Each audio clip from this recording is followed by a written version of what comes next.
Hello everyone, good morning. अभी सुबह के बज रहे हैं 9:15 और नक्श मेरा अभी अभी स्कूल गया है। और मैंने सोचा कि आज मैंने पराठे बनाए थे, तो मैंने सोचा कि मैं आपके साथ भी रेसिपी शेयर करती हूँ कि मैं पराठे कैसे बनाती हूँ। आलू के नहीं, आलू के तो चलो नॉर्मल है कि सबको बनाने आते हैं, मैं कचालू के बताऊंगी। मैक्सिमम मैंने शादी से पहले मम्मी को देखा था कि वो बनाते थे, जैसे आलू के ही पराठे बनाते हैं ना, वैसे ही वो कचालू के भी बनाते थे।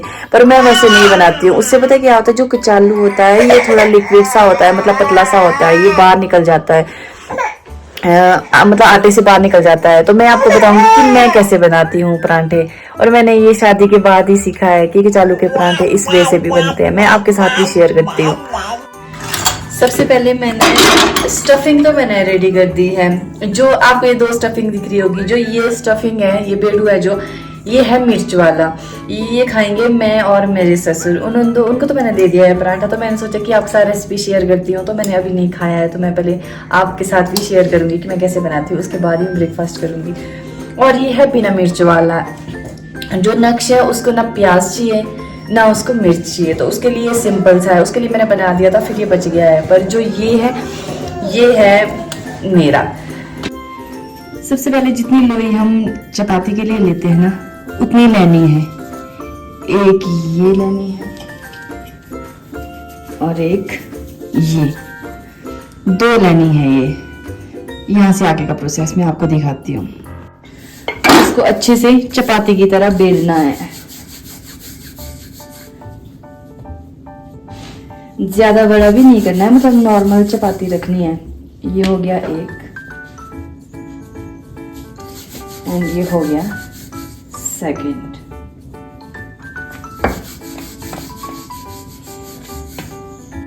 अब हमने जो ये स्टफिंग बनाई थी, ये इसमें ऐसे करके ऐड करनी है, बाहर भी ना फैले, ऐसे अच्छे से साइड में। अब इसमें जो ये चपाती बनाई थी, ये इसके ऊपर ऐड कर देनी है, ऐसे। इसको ऐसे बराबर शेप में लाना है, फिर इसको बेलना है। अब जितना मतलब नॉर्मल साइज चाहिए, चाहे बड़ा साइज, जैसा भी आप खाते हो उसी हिसाब से। अब ये देखो इसमें स्टफिंग कहीं से भी बाहर नहीं निकल रही है। नहीं तो कचालू के जो पराठे होते हैं उसकी स्टफिंग बीच बीच से बाहर निकलती है, अगर नॉर्मल पराठे की तरह बनाया जाए तो। ये देखो कहीं से भी नहीं निकल रही है। अब इसको जितना मर्जी बेलो। ये देखो, मैं पराठे घी से बनाती हूँ, हम ऑयल यूज नहीं करते हैं, घी से ही बनाते हैं।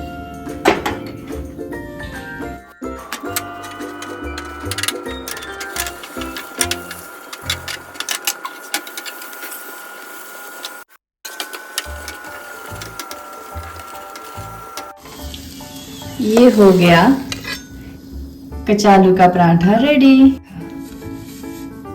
कितना यम्मी लग रहा है। मैं कर लेती हूँ ब्रेकफास्ट। इस चक्कर वीडियो बनाने के चक्कर में मैंने ब्रेकफास्ट भी नहीं किया। अब मैं ब्रेकफास्ट कर लेती हूँ। लग गई अभी ब्रेकफास्ट करने। जो शेयर किया था पराठे, मैं आपको दिखाती हूँ। ये है पराठे जो मैंने आपके साथ शेयर की थी, ये है अचार, और ये है मेरी काली चाय। मैं ब्रेकफास्ट में जब भी खाने के साथ चाय पीती हूँ तो मैं काली चाय ही पीती हूँ, मैं दूध वाली चाय नहीं पीती हूँ। दूध वाली चाय पी के गैस्ट्रिक भी होती है और मेरा ना वॉमिटिंग करने का मन करता है, पता नहीं क्यों। तो मैं काली चाय ही पीती हूँ।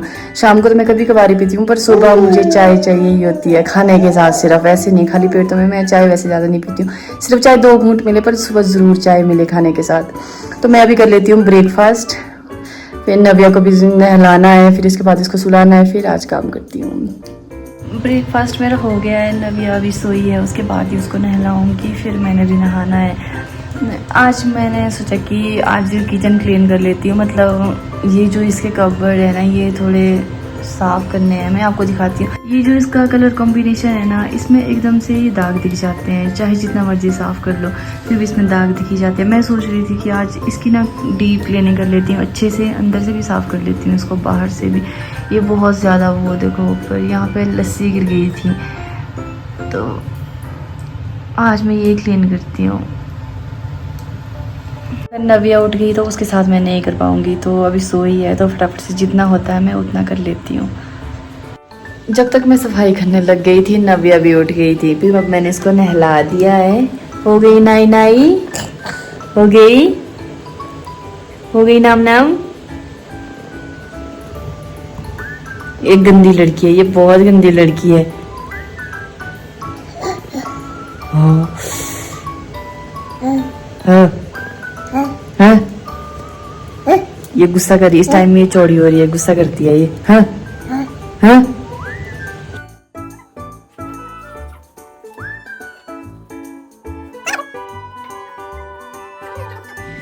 नव्या को दे दिया मैंने उसके दादू के पास। फिर मैंने सोचा कि बाद में नहाती हूँ, पहले मैं किचन क्लीन कर लेती हूँ। बस इसकी यही करने हैं, मैंने इसके पल्ले साफ करने हैं सारे, कर लेती हूँ काम।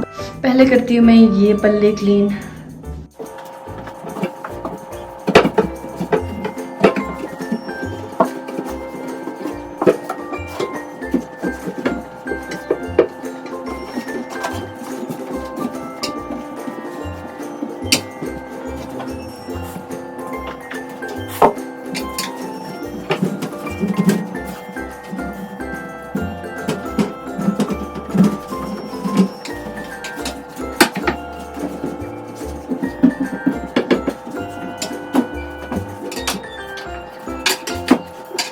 वैसे ज़्यादा तो मैले नहीं है ये पल्ले, पर हल्के हल्के क्लीन करने पड़ते हैं। जैसे हम सर्दी में अब ये चूल्हा जला रहे हैं ना, तो थोड़ा धुआं जो है वो बाहर निकल जाता है और धुआं ना इनमें लग जाता है, फिर हल्के हल्के ना धुंधले धुंधले से दिखते हैं ये। बाकी तो ये वैसे क्लीन है, ये ज़्यादा मैले नहीं है।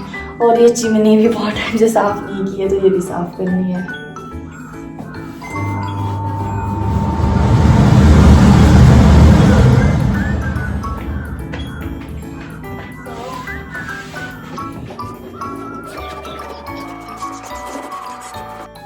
ये चिमनी में ना ऑयल सा लग जाता है, फिर उस वजह से फिर कई बार खाना बनाते रहे ऐसा डर रहता है कि ये गंदा जो तेल है वो कहीं खाने में ना चला जाए। तब ये साथ साथ में ये तो हर दिन क्लीन करनी पड़ती है।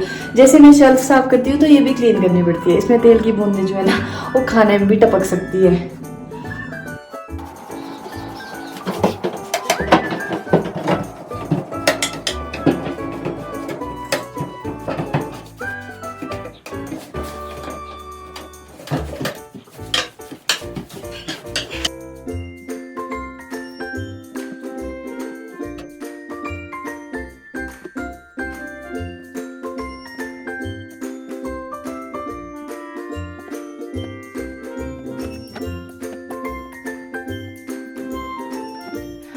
अपना रूम भी मैंने क्लीन कर लिया है। सर्दी में ना बिस्तर थोड़े ज़्यादा हो जाते हैं, रज़ाई कंबल, तो उस वजह से रूम भरा भरा सा लगता है। जो ये आपने मैट्रेस देखा है ना, ये जो आपको मैट्रेस दिख रहा है ना, ये मैंने नव्या के लिए निकाला है। एक दिन मैंने व्लॉग में कहा था कि नक्श की दादी ने अपने रूम में नव्या को सुलाया था, तो वो ना बेड पर से नीचे गिर गई थी। उस दिन के बाद से मैं कोई रिस्क नहीं लेती हूँ। जब मैं घर में होती हूँ तब तो मैं उसको बेड पर सुला देती हूँ अपने सामने, पर कई बार ऐसा होता है कि मुझे रूम से बाहर जाना पड़ता है या किचन में होती हूँ, खाना बना रही होती हूँ, तो मैं उसको यहाँ पे ये मैट्रेस नीचे बिछा के इस पर रख लेती हूँ। उस टाइम से बहुत डर सी गई थी, बहुत ज़्यादा। आज भी मतलब वो याद है कि कैसे एकदम से इतनी ज़ोर की आवाज़ हुई थी, धड़ाम करके। पहली बार ऐसा हुआ था, तब से थोड़ा डर सा लगता है। फिर मैं इसको नीचे ही रखती हूँ, चाहे मैं किचन में भी जाती हूँ फिर भी मैं इसको नीचे ही सुलाती हूँ, रिस्क नहीं लेना। हाँ, कई बार में ऐसे होता है कि रूम में बैठी होती हूँ तब मैं इसको बेड पे ही सुला देती हूँ, पर अदरवाइज़ मैं इसको मैट्रेस पर ही सुलाती हूँ नीचे। तभी मैंने ये यहाँ पे रखा है, फिर मैं इसको भी यहीं पर रखती हूँ। सफाई तो होती रहेगी, ऐसा कुछ नहीं है, पर बस बच्चा थोड़ा बड़ा हो जाए, जब नव्या चलने वाली हो जाएगी फिर तो कोई टेंशन नहीं है। बस अब आज मेरा कुछ काम नहीं है। कपड़े मैंने कल धो लिए थे, बस झाड़ू देना है, वो मैं अभी दे देती हूँ, उसमें कितने 5 मिनट लगेंगे। फिर मैं आज पूरे दिन नव्या के साथ ही हूँ। कल हस्बैंड घर आए थे तो सुबह ही सोना ना बहुत डांट लगाई पता मतलब मैंने कल नव्या के नेल्स कट किए थे, तो उसके बाद वो ना ये नेल कटर मुंह में लेती है तो फिर मैंने उससे ये छुपा के रख लिया था, और मैं खुद भुलक्कड़ हूँ, मैंने पता नहीं कहाँ रखा। फिर वो सारे मैं ढूंढने लगे, उनको मिला नहीं। फिर उस टाइम मैं तो चुप रही। फिर उन्होंने ऐसे ही करके डांटा, बोलते जो चीज़ें होती है वो वहाँ रखनी चाहिए। मतलब हस्बैंड प्यार से डांटते हैं, ऐसा कुछ नहीं होती है, क्योंकि उनको ना सुबह सुबह सच में बहुत लेट होती है। एक तो जैसे हम लेडीज़ तो चलो उठ जाती है, हमें आदत होती है जल्दी उठने की, तो मैं 5 बजे उठ ही जाती हूँ। फिर उनका ऐसा था कि पूरे दिन उन्होंने जैसे काम करना तो थक जाते हैं, शाम को भी इतने लेट आते हैं, फिर सुबह उनकी नींद नहीं खुल रही थी, इस वजह से वो आज थोड़े लेट जैसे हो गए थे और ऊपर से नेल कटर नहीं मिल रहा था। तो मैंने सोचा इस खुंदक में कि ये छल्ला लगाऊंगी उसमें नेल कटर में, कैसे गायब होता है ज़रा मैं भी तो देखूं। अगली बार से गायब होने का नाम नहीं लेगा कभी, अब हस्बैंड को डांटने का मौका भी नहीं मिलेगा। ये छल्ला है इसमें, नेल कटर दिखे ना दिखे पर ये तो दिख ही जाएगा। ये जो पॉइंट है ना, ये स्पेशल हमने ऐसे एसेसरीज के लिए रखा होता है, तो मैं ना ये यहाँ पे रख दूंगी। और कैसे नहीं दिखता है जरा नेल कटर, ये बोल रही है मेरे पास है मेरे पास है। ये देखो ये हाथ से इशारा भी कर रही है कि नेल कटर मेरे पास है, इनको कोई मौका नहीं मिलेगा मुझे डांटने का। अभी नव्या को मैंने उसके दादू के पास से ले लिया है, उनका ना थोड़ा काम करने के लिए था, तो मैंने सोचा कि चलो मैं ही इसको रख लेती हूँ तब तक। अभी मैं गाय धो के आ गई हूँ और बहुत मुश्किल से आज गाय धोई, क्योंकि घर में मैं और नक्श दो ही थे, चलो नव्या ही हो गई, हम तीन ही थे आज। नक्श के दादू नहीं थे यहाँ पे, तो फिर एक चाची है गांव में जो मेरी ननद है, उनकी सास, फिर वो आए थे यहाँ पे, फिर उन्होंने बेटी को रख लिया था 10 मिनट के लिए और तब फिर मैंने गाय धो ली। पर मैं शूट नहीं कर पाई क्योंकि मैं बहुत हड़बड़ी में थी। ये नव्या ना किसी पास रहती नहीं है, तो मुझे डर लग रहा था कि कहीं रोए ना उनके पास, फिर मैं शूट नहीं कर पाई कुछ भी। और अभी भी हम तीन ही हैं, नक्श के दादू अभी भी नहीं आए और टाइम बज गए हैं 7, पता नहीं वो कब तक आएंगे। तब तक मैं खाना बना लेती हूँ, नक्श नव्या को रख ही लेगा शायद तब तक, तो चलो मैं खाना बना लेती हूँ। बच्चे के साथ काम करना कितना मुश्किल है मैं आपको दिखाऊं, ये देखो इतनी रोई पर इसने फिर भी मुझे खाना बनाने नहीं दिया। देखो अब इसको मैंने गोद में रखा है। खाना मेरा बन गया और हमने खा भी लिया है, नक्श के दादू भी फिर आ गए थे। आज के व्लॉग में बस इतना ही, मिलती हूँ आपसे नेक्स्ट व्लॉग में। अगर आप सबको मेरे व्लॉग अच्छे लगते हैं तो प्लीज़ लाइक शेयर सब्सक्राइब करना ना भूलिए। Thank you.